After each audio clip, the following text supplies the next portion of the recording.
بسم اللہ الرحمن الرحیم الحمدللہ رب العالمین والصلاۃ والسلام علی رسولہ الکریم اما بعد. آج بتاریخ 8 ستمبر سن 2025 گروپ سوال شیخ محمود حفیظہ اللہ سے جوابات سیریز SMS 562 نشر ہونے جا رہی ہے. امید کے باور سماعت فرمائیں گے. گروپ نمبر 4 شروع کرتے ہیں. شیخ محترم پہلا سوال ہے کہ اگر کوئی شخص منت مانگے کہ اگر میری زمین بک جائے تو میں اتنا % 5% جو ہے اس میں سے صدقہ کر دوں گا, لیکن زمین بکنے سے پہلے ہی انہوں نے بہت سارا پیسہ صدقہ کر دیا, تو اب جب زمین بکنے کے بعد جو پہلے کیا جو پیسہ صدقہ کیا تھا اس میں سے وہ مائنس کر سکتے ہیں یا نہیں کر سکتے, نکال سکتے ہیں؟ بسم اللہ الرحمن الرحیم الحمدللہ رب العالمین وصلی اللہ علی نبینا محمد وعلی آلہ واصحابہ اجمعین. دیکھیے, یہاں پہلی بات تو یہ ہے کہ اس قسم کی منت ماننے سے اسلام نے منع فرمایا ہے. کیوں؟ اس لیے کہ گویا یہ اللہ تبارک و تعالیٰ پر یہ شرط لگانا ہے کہ میں تیری راستے میں خرچہ کب کروں جب تو میرا کام کرے گا, تو ہے نا, یعنی میرا فائدہ ہوگا تب تو میں آپ کی مدد کروں گا ورنہ نہیں. پہلی بات یہ چیز ایک مومن کے لیے کیا ہے, اچھی نہیں ہے نا. اسی لیے اللہ کے رسول پر نہا نظر, آپ نے نظر سے منع فرمایا, آپ نے نظر ماننے سے منع فرمایا. لیکن اگر انہوں نے نظر مان لی ہے تو اس کا پورا کرنا یوفون بالنذر, اس کو پورا کرنا ضروری ہے. لہذا اب انہیں اپنی زمین کا جو حصہ نظر مانا ہے 5% جو اس کو دینا ضروری ہے. دوسری بات یہ ہے کہ وہ جو پیسہ پہلے خرچہ کرتے ہیں اس میں بنا نہیں ہوگا. کیوں؟ اس لیے کہ دیتے وقت انہوں نے اس کی نیت نہیں کی تھی. اگر انہوں نے دیتے وقت نیت کر لی ہو کہ ہم نے اگرچہ مانا ہے نا, اب اللہ کے راستے میں صدقہ کرنا ہے, میرا ہو گیا تو ہو گیا, نہیں ہوا تو چلو اللہ کے راستے میں ایسے دے رہا ہوں, تب وہ جو ہے اس وقت منع کر سکتے ہیں. انما الاعمال بالنیات. اور یہیں پہ انسان کو سوچنا چاہیے کہ شریعت نے نظر ماننے سے کیوں منع کیا ہے. اب 5% ان کے اوپر بھاری پڑ رہا ہے, کوئی بھی ہو 10% ان کے اوپر کیا ہے, جذبات میں تو مان لے, لیکن کیا ہے بھاری پڑ رہا ہے. اس میں کھوتا ہے, اب انسان عاجز آ گیا, انسان وہ ہوا. اب صدقہ اللہ کے نزدیک کون سا قبول ہے, جو دل کی رضامندی اور خوشی سے دیا جائے. اب ان کے اوپر بھاری پڑ رہا ہے اور یہ چیز جو ہے وہ اللہ کی عبادت کے خلاف ہے. جی تو علی کل حال خلاصہ یہ ہے کہ اس میں کافی نہیں ہے, ان کو الگ سے دینا ہوگا.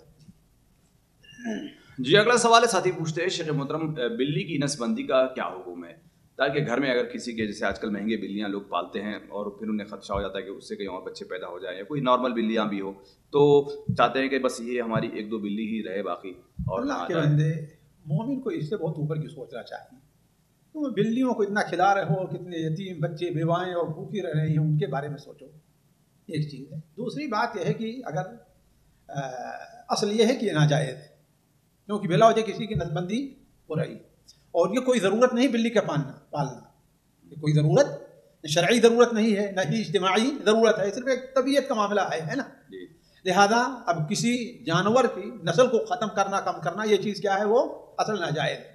لیکن بسا اوقات بعض علماء نے, جیسے شیخ ابن عثیمین نے بھی کہا کہ اگر اس سے ضرر لاحق ہو رہا ہے انسان کو, پال ہی لیا ہے نا, بچوں کی مجبوری سے یا کسی سے پال ہی لیا ہے, اس سے ضرر لاحق ہو رہا ہے تو ٹھیک ہے, کر سکتا ہے. واللہ عالم. جی یعنی کس قسم کا ضرر ہے, یعنی ضرر سے مطلب کیا ہے بھائی؟ اب جیسے کہ ہم نہیں چاہتے لیکن بڑی کثرت ہو جا رہی ہے ہمارے جیسے گھر میں ہو, آ کر کے آپ کے گھر میں بیٹھی گئی ہو, نکلتی ہی نہیں کسی طریقے سے, ہے نا. اس کو بھگانا بھی چاہتے ہیں, بھگائے نہیں. ہم تو بسا اوقات 3 مہینہ گھر سے دور رہے لیکن پھر بھی گھر میں راہ نہیں چھوڑ رہی ہیں. اور اب دیکھیں جو ہے ابھی 3 مہینہ پہلے 4 بچے دیا, پھر اس کے بعد جو ہے پھر 5 بچے دیا, تو اب گھر میں گندگی ہوتی ہے کہ نہیں. یہ ہے تو ٹھیک ہے, یا تو ان کو بھگائیں اور یا تو ان کی نسل بندی ایسے کر دیں. جی تو پھر ناجائز کیوں کہا آپ نے شروع میں کہا گیا بھائی؟ اس لیے کہ اگر یہ نہیں ہے تو کیوں, اس لیے کہ ایک نسل ہے اس کو کیوں ختم کریں, ان کا حق ہے ایک بندہ زندگی زندہ رہنے کا, ہے کہ نہیں. اللہ کی وہ بھی مخلوق ہیں, تو ہم ان کے اوپر تعدی کیوں کریں, جبکہ اس میں کوئی شرعی مثلا خصی ہے اس کو کرنا, بکرا ہے اس کو خصی کرنا جائے, کیوں؟ اس سے جو ہے اس کے گوشت میں بہتری پیدا ہو رہی ہے. تو یہاں اگر کوئی ایسی شرعی ضرورت ہو یا اجتماعی ضرورت ہو تو ٹھیک ہے, تو کوئی ضرورت نہیں ہے یہاں پر. تو اصل کے لحاظ سے یہ کام ناجائز ہے, لیکن بسا اوقات بعض ضرورتیں انسان کو پڑ جاتی ہیں. بسا اوقات رکھ لیا ہے گھر میں, بچے ہیں نہیں چھوڑنا چاہتے, اب بچے رونا شروع کر دیتے ہیں, یہ ہے وہ ہے, اور اگر اسی طرح چھوڑتے ہیں تو پھر گھر میں ایسی کثرت ہو جا رہی ہے کہ ایک پریشانی کا سبب بن رہا ہے. یہ بچوں کی جو ضد ہے یہ شرعی ضرورت نہیں, اجتماعی ضرورت ہو سکتی ہے, شرعی نہیں ہوتی ہے. میں یہ نہیں کہ وہ شروع میں ایسا کرے لیکن لا لیا ہے کسی طریقے سے, بسا اوقات ہوتا ہے ایک چیز ہم لے آ رہے ہیں اس کی نسل بندی کر لیں گے. نہیں, ابھی ہمارے گھر میں موجود ہے, اس کو ہے, اب تو دونوں فرق ہے نا. کہ ہم لے آئیں اور کر لیں گے، اور یہ ہے کہ اب موجود ہے وہ ہم سے چھٹکارا پانا ہمارے لیے مشکل ہے، لہذا ہم کرا لے رہے ہیں.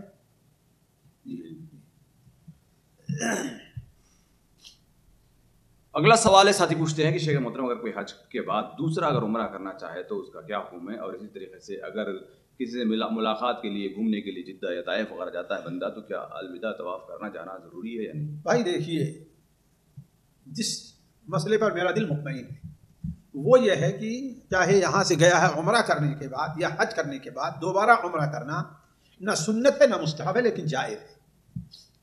کیا ہے؟ جائز ہے. اللہ کے رسول صلی اللہ علیہ وسلم نے مائی عائشہ رضی اللہ تعالیٰ عنہ کے ضد پر نہ چاہتے ہوئے بھی آپ نے کیا ہے ان کو اجازت دے دی. ہم استحباب اس لیے نہیں کہتے ہیں کہ کسی اور صحابی نے، حالانکہ خود ان کے ساتھ عبد الرحمن ابن ابی بکر ان کے ساتھ بھائی جو گئے انہوں نے عمرہ نہیں کیا ہے، تو ہم کہتے ہیں کہ یہ جائز ہے لیکن مستحب اور سنت اور بہتر نہیں ہے کہ نہیں ہے. دوسری بات جو آپ نے پوچھا ہے کہ اگر کوئی شخص باہر سے آیا ہے حج کرنے کے لیے، باہر سے آیا ہے عمرہ کرنے کے لیے، ابھی اس کو ٹھہرنا ہے 2 دن 3 دن 1 ہفتہ 10 دن 15 دن، اب عمرہ سے حج سے فارغ ہوا اور اس کے رشتہ دار جدہ میں رہتے ہیں یا کہاں رہتے ہیں، طائف میں رہتے ہیں، یہ ان سے ملاقات کرنے جا رہا ہے، تو چونکہ اس کا مقصد ابھی بیت اللہ کو چھوڑنا نہیں ہے، آپ فرمائیں لا ينفرن، نہ کوئی اس سے رخصت نہ ہو، اس کا مقصد کیا رخصت ہونا نہیں، واپس آنا ہے، لہذا اس کے اوپر طواف وداع نہیں ہے. جی لیکن میں پہلے بتا دوں کہ مسئلہ مختلف ہی ہے، بعض علماء کہتے ہیں اس نے طواف وداع کرنا چاہیے. جی ان کی کیا دلیل کرنا چاہتے ہیں؟ وہ ظاہر نص پر، کیونکہ طواف کے بعد کیا ہے مکے سے باہر جا رہا ہے، حج کے بعد، جی حج کے بعد مکے سے عمرہ کے مکے سے باہر جا رہا ہے، لہذا وہ طواف وداع کرے. لیکن ہم یہ کہتے ہیں چونکہ یہ کیا ہے وقتی طور پر جا رہا ہے، اصل حقیقی طور پر مکہ کو چھوڑ نہیں رہا ہے، وہ ابھی اس کو مکے میں رہنا ہے. 1 دن میں 1 گھنٹے میں آدھے دن میں ہے نا آ سکتا ہے، وہ آ جائے گا.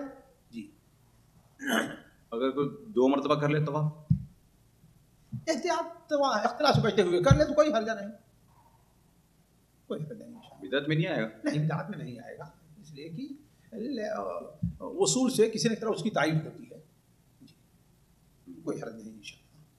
یعنی جدہ کہیں بھی نکلنے سے پہلے بہتر ہے کہ وہ طواف کر لے. نیت کیا ہوگی؟ طواف الوداع کی. طواف الوداع کی نیت ہو، پھر آئے گا، پھر دوبارہ جانے کا وقت ہے تب بھی جائے، وہ تو اختلاف سے تاکہ دوبارہ کر لے طواف، جی اختلاف سے بچنے کے لیے.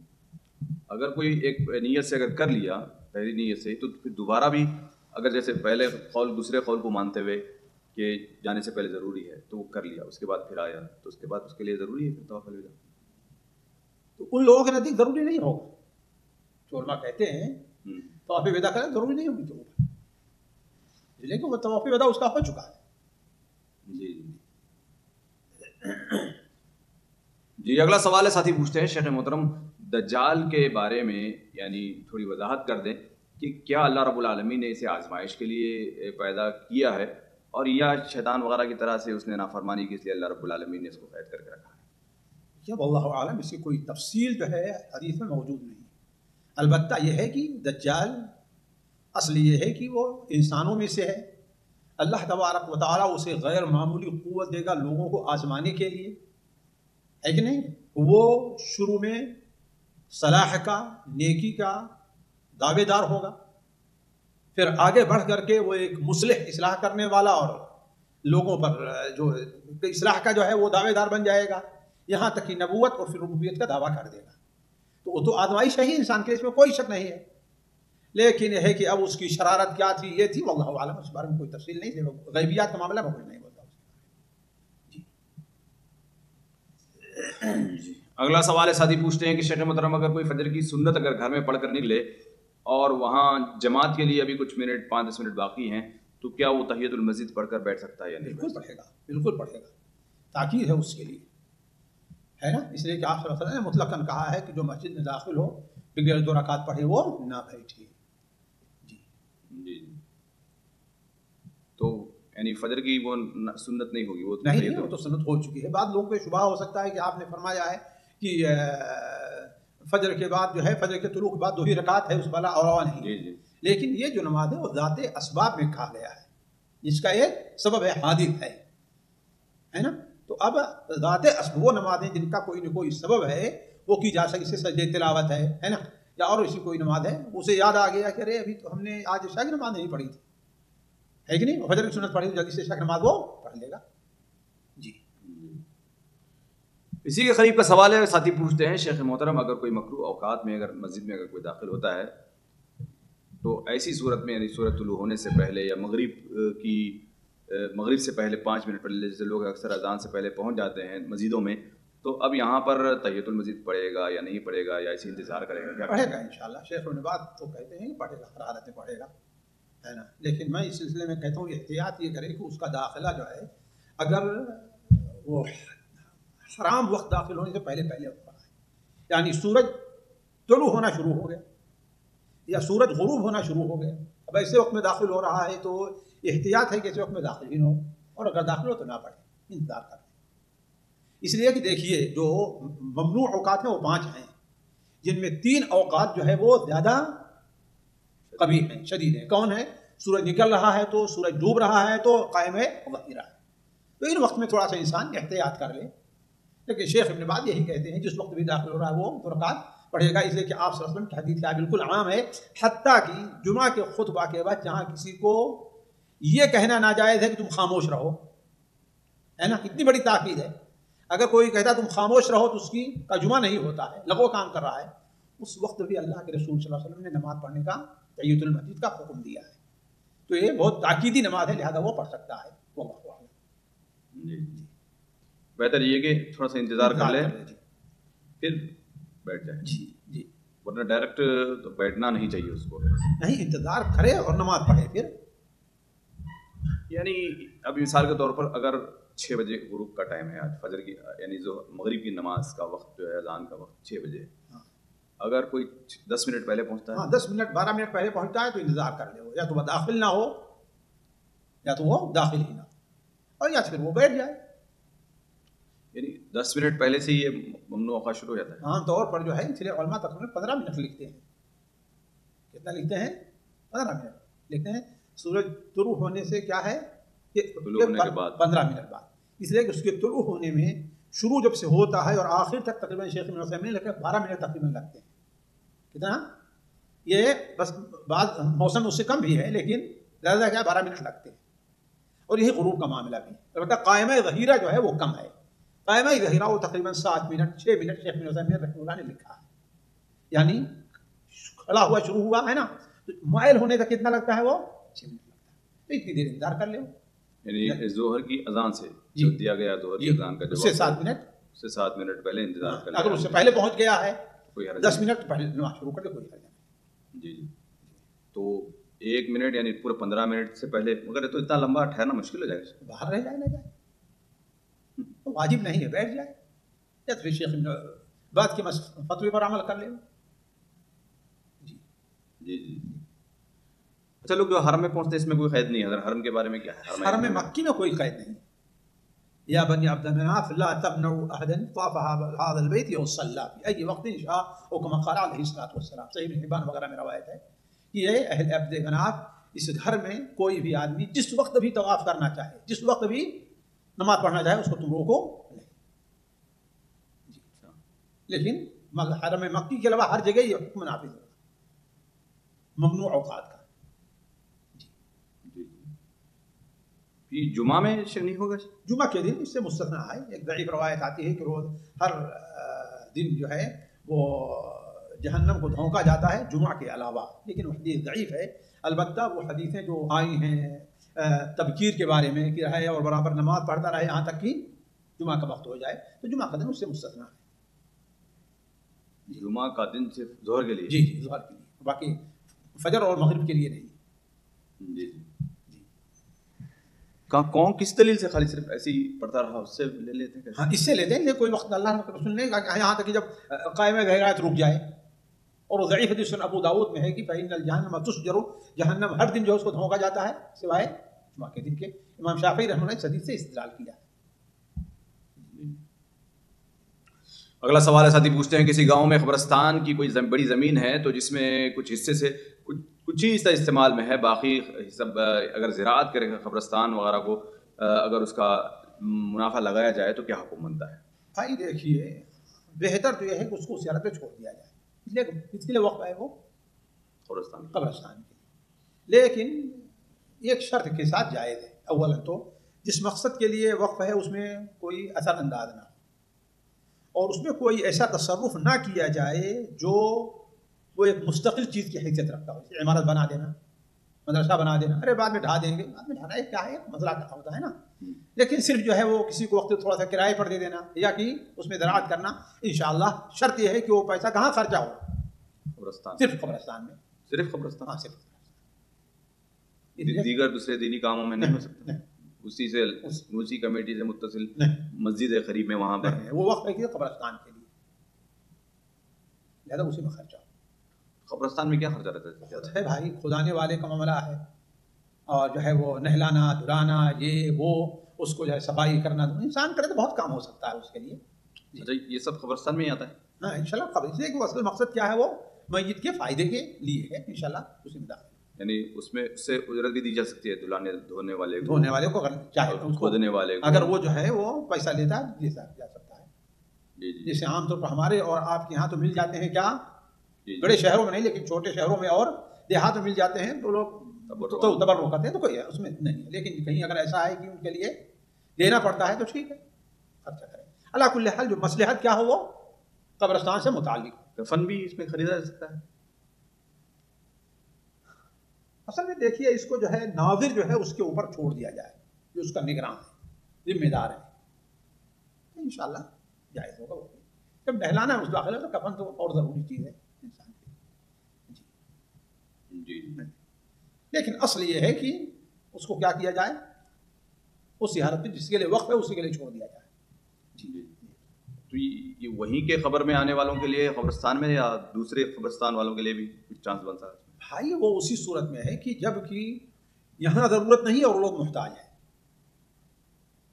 شرط یہ ہے کہ یہاں ضرورت نہیں، یہ نہیں تقسیم کیا جائے بھائی آدھا یہاں آدھا وہاں، اصل چیز کیا ہے وہ یہ ہے، یعنی یہاں کے جو خبر میں آ رہے ہیں ان کا کفن دفن کھودی ہے سب مکمل ہو رہا ہے، صفائی وفائی، اس کے بعد بھی اماؤنٹ بچا ہوا ہے، دوسرے قبرستان کو منتقل کیا جا سکتا ہے، قبرستان خریدا بھی جا سکتا ہے، خریدا بھی جا سکتا ہے اگر ضرورت ہے، جی، ورنہ یہ جگہ تو ہے یہیں لا کے دفن کریں، اللہ کیوں خریدیں گے؟ دوسرے گاؤں میں بتا رہا ہوں بھائی، دوسرے گاؤں کا مرا الگ ہوتا ہے، ایک گاؤں دونوں ملے ہوتے ہیں، یہاں کوئی مشکل نہیں ہے، بسا اوقات ایک جو ہے جس کو ہوتا ہے نا عصبیت ہوتی ہے، ہمارے لیے بھی ہونا چاہیے، ایسی صورت میں نہیں، لے آؤ اسی میں دفن کرو، اتنی جگہ ہے تو گاؤں سے لانا تو دور کی بات ہوتی ہے نا، دوسرے شہر کی بات نہ کیجیے، آپ گاؤں کی بات کر رہے ہیں، گاؤں سے ایک دوسرے ملے رہتے ہیں، آنے جانے میں پریشانی نہیں ہوتی، آپ دوسرے شہر کی بات کریں تو اللہ شہر تو اللہ رہا ہوا ہی کرتا ہے، لیکن یہاں تک صرف گاؤں کا مسئلہ ہو بھائی، دیکھیے ہم نے دیکھا ہے ہمارے یہاں 2-3 گاؤں کا ایک ہی قبرستان ہوتا تھا، اس پر تعجب نہ کیجیے آپ، ہے کہ نہیں، شہر ہو کئی محلے ہیں ان کا ایک ہی قبرستان ہوا کرتا ہے، محلوں کا تو ہوتا ہے، لیکن مطلب گاؤں تو 10 کلومیٹر دور تو رہتے ہیں، ارے بھائی وہ پھر پڑوس کا گاؤں نہیں مانا جاتا 10 کلومیٹر دور جو ہے، ہاں پھر وہ گاؤں جو ہے مشکل سے 1 کلومیٹر بھی نہیں رہتا ہے، 2 کلومیٹر بھی نہیں رہتا، جو 10 کلومیٹر دور ہے وہاں پر ایک قبرستان کی ضرورت ہے، ٹھیک ہے، یہاں کی آمدنی سے وہاں پر قبرستان اگر ہے یہاں کی ضرورت پوری ہو گئی ہے تو دے سکتے ہیں، بچا ہوا ہے بیکار رکھا جا رہا ہے کوئی ضرورت نہیں ہے تو دے سکتے ہیں۔ اگلا سوال ہے، ساتھی پوچھتے ہیں کہ جنازے کی تکبیرات کے وقت رفع الیدین کرنا افضل ہے یا نہ کرنا افضل ہے؟ یہاں پر جیسے دیکھا جاتا ہے کہ سعودی عرب میں لوگ کرتے ہیں اور انڈیا وغیرہ میں ہماری جماعت کے لوگ نہیں کرتے ہیں، تو دونوں طرف کے دلائل کیا ہیں شیخ؟ بھائی دیکھیے نبی کریم صلی اللہ علیہ وسلم کی کسی صحیح اور صریح حدیث سے رفع الیدین کرنا تکبیر تحریمہ کے علاوہ ثابت نہیں ہے۔ جنازے کی بات ہو رہی ہے، نماز جنازہ کی، ثابت نہیں ہے۔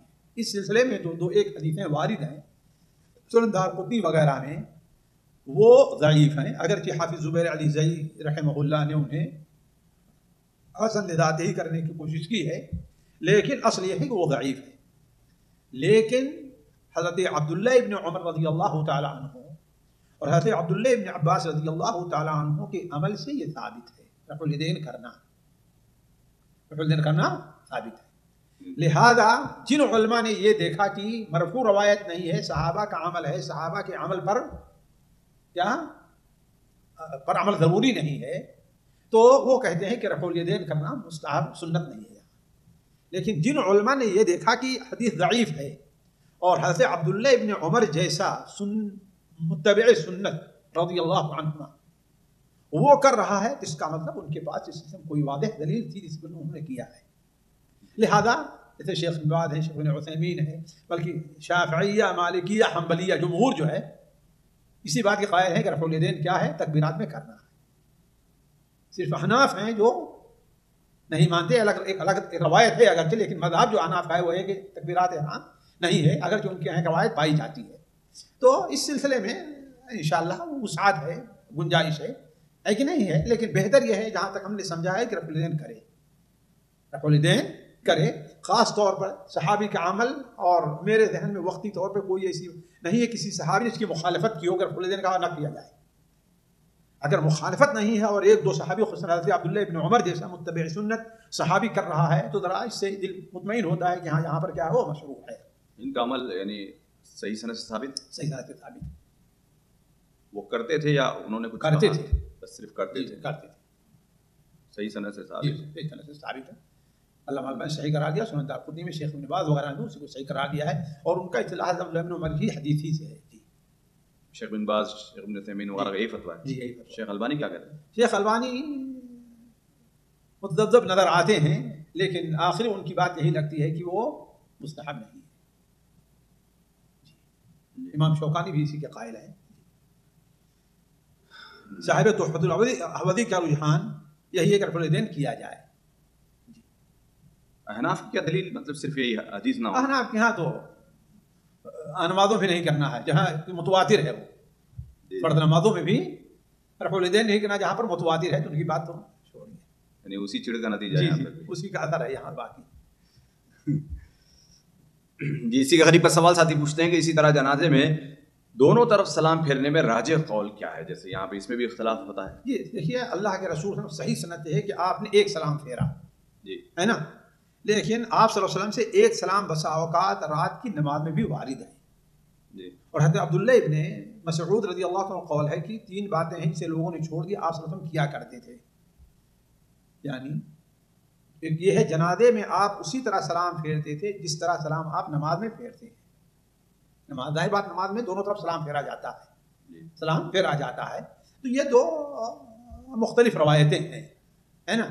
اس لیے انشاءاللہ دونوں کی گنجائش ہے. واجب ایک ہی طرف ہے لیکن دوسری طرف بھی کرتا ہے تو انشاءاللہ کوئی حرج نہیں. جی. تو یہاں کے لوگ صرف یہ جنازے میں کیوں لیے ہیں؟ یہ تو عام نماز میں بھی ہو سکتا ہے. نہیں، جنازے میں دیکھیے اس لیے کہ وہ حدیث شاید جابر بن عبداللہ کی ہے، صحیح ہے کہ آپ نے ایک سلام پھیرا.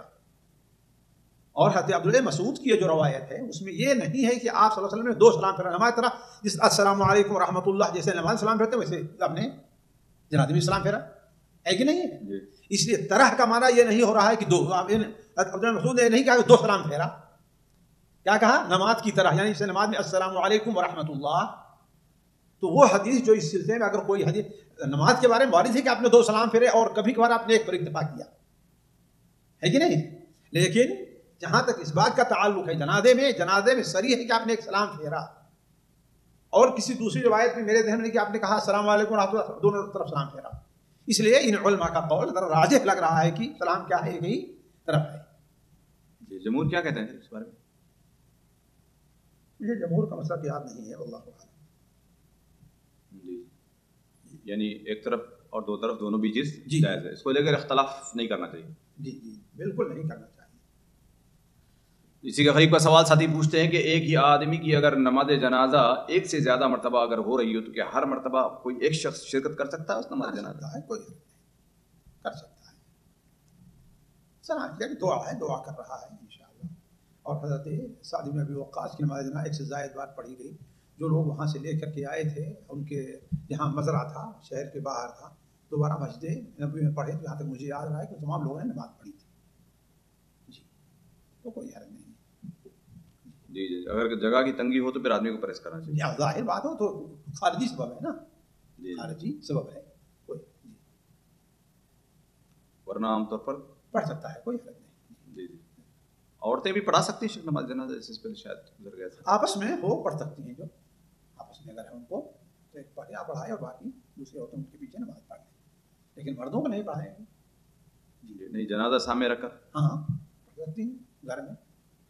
کوئی حرج نہیں. جنازہ سامنے رکھیں گی جیسے مرد پورے نماز جنازہ ہوتی ہے جی ویسے عورتوں کی بھی ایک خاص جماعت ہو ہو سکتی ہے. سکتی ہے، ہو سکتی ہے، ہو سکتی ہے، کوئی ممانعت نہیں ہے اس میں. جی تو پیچھے تو پڑھ ہی سکتی ہیں ساتھ ہاں، میں پیچھے مردوں کے ساتھ پڑھ سکتی ہیں لیکن عورتیں خود بھی ہاں جنازے کی نماز پڑھ سکتی ہیں جی اپنے گھر میں. اگر جنازہ نہ ہو سامنے تو تب کیا مسلم نماز پڑھیں گے؟ پھر دفن وفن کے بعد نمازیں وہ پڑھ سکتی ہیں، کیا کہتے ہیں غائبانہ. غائبانہ پڑھنا چاہیں تو، ورنہ جو ہے یہ مشروع نہیں ہے. نماز جنازہ غائبانہ بھی ہر کس و ناقص کی نماز جنازہ غائبانہ پڑھنا یہ بھی مشروع نہیں ہے. اچھا غائبانہ اگر پڑھنا ہے تو تدفین کے بعد ہی پڑھنا ضروری ظاہر ہے. بات ہے، تدفین سے پہلے کیا ابھی لوگوں نے جو حقیقت میں جو جن کو پڑھنا چاہیے وہ پڑھے نہیں اور آپ پڑھ لے رہے ہیں، ہے کہ نہیں؟ اصل جو لوگوں کو پڑھنا چاہیے انہوں نے پڑھا ہی نہیں اور آپ پڑھ لے رہے ہیں، اس کی کیا دلیل ہونی چاہیے؟ جی نہیں جہاں جانے کا امکان ہی نہیں ہے کسی کا مثال. ہاں تو ٹھیک ہے، انتظار کر لیں، بعد میں دوسرے وقت میں پڑھ لیں گے. اچھا مثال کے طور پر یہاں پہ پوری ٹیم جمع ہے ابھی تدفین وہاں پر تاخیر ہے ساتھ مل کر ایک ساتھ نماز جنازہ پڑھنا چاہتے ہیں 30-40 لوگ بیٹھے ہوئے ہیں. اللہ عالم مجھے پسند نہیں ہے یہ، ہے کہ نہیں؟ یہ بعض علماء نے جہاں تک مجھے یاد آ رہا ہے کہا ہے کہ ابھی تک جو تدفین ہوئی نہیں ان کی اصل جن کے اوپر واجب لوگوں نے پڑھی ہی نہیں ہے تو آپ جنازہ جنازہ کرنے پڑھ کے پڑھ رہے ہیں. اللہ عالم. جی اگلا سوال ہے ساتھی پوچھتے ہیں کہ جس طریقے سے نکاح میں کے لیے ولی اور گواہ وغیرہ کا ہونا ضروری ہے تو اسی طریقے سے کیا طلاق اور خلا کے وقت موقع پر بھی ولی کا ہونا اور گواہ کا ہونا ضروری ہے یا نہیں ہے؟ قطعاً ضروری نہیں ہے. گواہ بنانا کیا ہے؟ یہ مستحب ہے، لیکن ولی کی یا گواہ کی موجودگی طلاق کے لیے ضروری ہے. طلاق خالص اس کا مالک کون ہے؟ وہ شوہر ہے. جی تو پھر بعد میں مقرر وغیرہ سب ہو جاتا ہے تو اس میں گواہ کی ضرورت نہیں ہے. دیکھیے مکر جاتا ہے تو اس کے لیے دوسری چیزیں بھی ہیں، ہے نا؟ مکر جاتا ہے تو ٹھیک ہے، اس کے لیے دوسری چیزوں سے حلف لی جائے، یہ کیا جائے، ٹھیک ہے. لیکن یہ ہے کہ گواہ ہونا ضروری نہیں ہے. اللہ کے رسول صلی اللہ علیہ وسلم جو لوگ طلاق دیتے تھے آپ نے کسی مطالبہ نہیں کیا کہ تمہارا طلاق نہیں ہوا اس تم نے گواہ نہیں بنایا. اور ہم گواہ مستحب ہم کیوں کہتے ہیں؟ اس لیے اللہ تبارک اللہ تعالیٰ نے بیان فرمایا، اس لیے بہتر یہ ہے لیکن واجب نہیں. بہتر ہے یعنی پبلک کو ہمیں کسی کو پبلک جی کسی کو بھی طلاق یا خلا کا معاملہ ہو لیکن اگر کوئی طلاق دے دے تو طلاق واقع ہو جائے گی. جو خلا دے دے تو اگر مکر جائے تو پھر اسی کی بات مانی جائے گی. ہاں اسے حلف لی جائے گی. اگر بیوی دعویٰ کر رہی ہے یا تو گواہی پیش کرے اور نہیں تو کیا کرے وہ اس سے حلف لی جائے گی، وہ اس کا ذمہ دار ہوگا. جی یعنی شوہر کا بیوی کو ڈائریکٹ بولنا ضروری ہے کہ کسی کے ذریعے سے بھی اگر معلوم ہو جائے تو وکیل بنا دیں گے. ہاں چاہو تم کہہ دو میں اسے طلاق دے رہا ہوں، ٹھیک ہے. بیوی کا سننا ضروری نہیں ہے. کسی کے پاس جو ہے ٹیلی فون ہے بہت میں اس کو طلاق دیتا ہوں اپنی بیوی کو، ہو جائے گی طلاق اگر نہیں سن رہی ہے وہ ہو جائے گی. ہاں جی میں اسے طلاق دے رہا ہوں اپنی بیوی کو، بہت تنگ کیا ہے اس نے مجھے، لکھ دے طلاق ہو جائے گی. جس دن سے لکھا ہے نہیں جس دن اس کے بعد پہنچے گی، جس دن لکھا ہے اس کی عدت شروع ہو جائے گی. اور یہاں پر غلطی بھی تو ہو سکتی ہے سامنے بیچ میں والے کی، وہ بولا کہ میں سوچ رہا ہوں میں طلاق دے دوں گا. بھائی یہ تو یہ اگر الگ سامنے مسئلہ والا ہے، جا کے کہہ دے کہ طلاق دے دیا تمہیں، یہ تو الگ مسئلہ ہے. تو اس کی بات نہیں مانی جائے گی نا. اصل تو یہ ہے نا شوہر کی بات مانی جائے گی، اس کی بات نہیں مانی جائے گی. شوہر نے کہا میں نہیں کرا، میں کرا تو اس کو طلاق دے دوں، مجھے بہت تنگ کرتی ہے، طلاق دے دوں گا، ہے نا. تو پھر اختلافات بھی ہو جاتے ہیں نا کہ ہم نے سنا ہے کہ تم نے بھائی شوہر کی اس کا سننا کہ نہیں، شوہر اصل یہ شوہر ذمہ دار ہے، وہ صاحب معاملہ شوہر ہے. جی اگلا سوال ہے ساتھی پوچھتے ہیں کہ شیخ محترم جیسا کہ سہولت کی خاطر آج کل یہ کیا جاتا ہے کہ یعنی عصر میں نکاح ہوتا ہے یا مغرب میں نکاح ہوتا ہے، 1-2 گھنٹے کے بعد پھر ولیمے کے کھانے کی دعوت ہوتی ہے، تو کیا یہ عمل درست ہے؟ کیا ولیمے کے لیے میاں بیوی کا دونوں کا تنہا ہونا، آپس میں ملاقات کرنا ضروری ہے یا نہیں ہے؟ دیکھیے یہ مسئلہ کئی بار آ چکا ہے. جی یہ حافظ بن حجر رحمہ اللہ نے یہ بات نقل کی ہے کہ اصل یہ ہے کہ ولیمہ کے لیے کوئی وقت متعین نہیں ہے وجوبی طور پر، جی ہے نا. دخول سے پہلے بھی ہو سکتا ہے، دخول کے وقت بھی ہوتا ہے، دخول کے بعد بھی ہو سکتا ہے. یہ الگ بات ہے کہ بہتر ہے کہ نبی کریم صلی اللہ علیہ وسلم سے زیادہ تر کیا ثابت ہے وہ دخول کے بعد ہے. جی لیکن یہ کیا ہے عام عادات کے اوپر ہوگا کہاں کیا معاملہ چل رہا ہے. جی جی تو یہ دخول وغیرہ سے پہلے کیا دلیل ہو سکتی ہے؟ علماء نے کیا دلیل دی؟ آپ صلی اللہ علیہ وسلم نے کوئی متعین نہیں کیا. مگر عمل سے تو ہے، عمل سے استحباب ثابت ہوگا، وجوب ثابت نہیں ہوتا. عمل سے کیا ثابت ہوگا؟ استحباب. وجوب ثابت نہیں ہوگا عمل سے. عمل سے وجوب نہیں ثابت ہوگا. اللہ کے رسول سے مجرد عمل جو ہے وہ وجوب پر دلیل نہیں ہے. آپ کا قول حکم یہ وجوب پر دلیل ہے. یا آپ کا یعنی عمل یا کوئی صحابہ کرام رضوان اللہ علیہ مجمعین سے تو کسی کی کوئی روایت نہیں ملتی ہے نا، کوئی چیز اشارہ نہیں ملتا ہے تو نہیں، یہ کون کہتا ہے کوئی روایت ہوتا ہی ہو. قدیم زمانے سے مالکیت سے اس مسئلہ چلا آ رہا ہے، کوئی آتی نہیں بات ہے. جی تو یعنی نکاح ہو جائے اور اس کے بعد فوری گھنٹہ 2 گھنٹے کے بعد ولیمہ کر لے، کوئی بات نہیں، کر لے.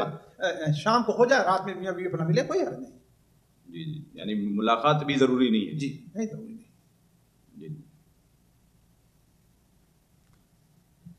اسی کا قریب کا سوال ہے. ساتھی پوچھتے ہیں کہ شیخ محترم جیسا کہ آج کل یعنی مسجد میں نکاح کرنے کا سلسلہ چل رہا ہے، کیا مسجد میں نکاح کرنے کی کوئی خاص فضیلت ہے؟ اور اس سے بھی بڑھ کر لوگ آج کل حرمین میں نکاح کرنے کو ایک رواج چل پڑا ہے، تو اس کی کیا حقیقت ہے؟ دیکھیے جہاں تک حرمین میں نکاح کا تعلق ہے، ہندوستان سے کر کہنا یہ بدعت ہے، سراسر بدعت ہے. گنہگار ہوں گے لوگ، اس لیے کہ نہ اس کی ضرورت ہے، نہ قولاً اور فعلاً اللہ کے رسول سے اس کی فضیلت ثابت ہے. اللہ کے رسول صلی اللہ علیہ وسلم نے کبھی حرم میں مسجد نبی میں آ کر کے نکاح نہیں کیا اپنا کسی صحابی کا، ہے کہ نہیں ہے؟ اور اس کو افضل سمجھنا، برکت کا سمجھنا، یہ بدعت میں داخل ہوگا. حتیٰ کہ اپنے یہاں کی مسجد میں نکاح کو افضل سمجھنا یہ بھی بدعت میں داخل ہوگا. جہاں تک جائز کا تعلق ہے، جائز ہے. تعلق اس بات کا ہے، جائز ہے. اور وہ حدیث جو سنا ابن ماجہ میں پیش کی جاتی ہے، اعلوا النکاح وجعلوها فی المساجد، حدیث ضعیف ہے. اللہ کے رسول صلی اللہ علیہ وسلم زیادہ تر آپ کے صحابہ شادیاں کا مسجد سے باہر ہوتی رہی. ایک آدھ ہے وہ عورت جو آپ صلی اللہ علیہ وسلم کے پاس آئی اور کھڑی ہو گئی کہ ہاں میں آپ کو اپنے اوپر پیش کر رہی ہوں. آپ نے نظر اٹھائی اور دیکھا تو صحابی نے سمجھا کہ آپ کو اس کی ضرورت ہے، تو آپ نے کہا اس کی شادی مجھ سے کر دی ہے مسجد میں. کہا تمہارے پاس جو قرآن ہے اس میں تمہارا نکاح کر دیا. مسجد میں تو ہوا نہیں. تو جہاں تک جائز ہے، ہمارے یہاں لوگ جو دیہاتی کہتے ہیں نہیں مسجد ناجائز ہے نکاح، بدعت ہے، نہیں یہ نہ کہیے. مسجد میں نکاح کو مستحب سمجھنا، قابل برکت سمجھنا یہ بدعت ہے. لیکن جائز سمجھنا، بس اوقات کیا ہے، جمعہ کا خطبہ ہوا، لوگ جمع ہیں، ٹھیک ہے، بلاؤ دلہا کو اور اس کے بعد دلہن کے ولی کو نکاح کر دیتے، کوئی حرج نہیں. بجائے اس کے کہ کیا لو تم جا کر کے شادی حال بک کراؤ اور یہاں جاؤ وہاں جاؤ، اس سے بہتر ہے کہ شادی سے نکاح ہو جائے، کوئی حرج نہیں. تو مسجد میں نکاح بحیثیت حکم کے جائز ہے، لیکن مستحب نہیں. جی کوئی خاص فضیلت، کوئی فضیلت وارد نہیں. اچھا یہاں پر اگر انڈیا پاکستان کے لوگ چلیں، دور کی بات یہ، یہاں سے بھی لوگ 500 کلومیٹر 400 کلومیٹر دور اگر سفر کر کے حرم پہنچے، آپ اس کی بات کو مت کرو. یہاں کی مسجد میں کہ ہوگی جا کے سمجھا ثواب ہے تو یہ بدعت ہوگا. نہیں ابھی ایک فیشن چلا ہے جو تو غلط ہے، ناجائز ہے، توڑنا چاہیے. لوگ اس کو بہتر سمجھنا شروع کر دیں گے. بدعت ایسے ہی جنم لیتی ہے نا، بدعتیں بولتے ہیں خواہش ہے کہ ہماری بچے کی. کوئی خواہش کیوں ہے بھائی؟ حرم یہ غلط خواہش ہے، یہ خواہش غلط ہے. شریعت خواہش پر نہیں ہے. اسے لوگ کیا ہے دیکھیے، اسی کو بابرکت خواہش کو برکت سمجھیں گے، اس کو وہاں مبارک جگہ ہے نا. ظاہر بات یہ چیز اللہ کے رسول صلی اللہ علیہ وسلم نے کیوں نہیں تمام صحابہ بلائے کہ ہاں تمہارا نکاح مسجد میں کرتے ہیں. آپ زیادہ لائق وہ دین کو سمجھنے والے ہیں. قطعاً جو ہے جائز نہیں ہے. ہمارے علمی اور عوامی دروس اور سوال و جواب کی مجلسوں سے آپ خود بھی مستفید ہوں اور اپنے دوست و احباب کے ساتھ بھی شیئر کریں. عین ممکن ہے کہ آپ کے شیئر سے کسی کی اصلاح اور آپ کے لیے صدقہ جاریہ بن جائے. واٹس ایپ پر اسلامک میسج حاصل کرنے کے لیے نمبر نوٹ فرمائیں: یعقوب عزیز 00966 5089 59707. واٹس ایپ سوال جواب گروپ میں ایڈ ہونے کے لیے نمبر نوٹ فرمائیں: عبدالسلام عمری 00966 502627 622. نمبر بھیجتے ہوئے نام اور پتہ ضرور لکھیں. اسی طرح ہمارے یوٹیوب چینل اسلامی دعویٰ کو ضرور سبسکرائب کریں تاکہ ہماری ہر نئی اور اہم ویڈیو کی اطلاع آپ کو فوری حاصل ہو جائے. تمام دروس، مقالات اور سوال جواب سیریز کے لیے ہماری مشہور ویب سائٹ www.islamidawah.com کا مشاہدہ کرتے رہیں. السلام علیکم ورحمۃ اللہ وبرکاتہ.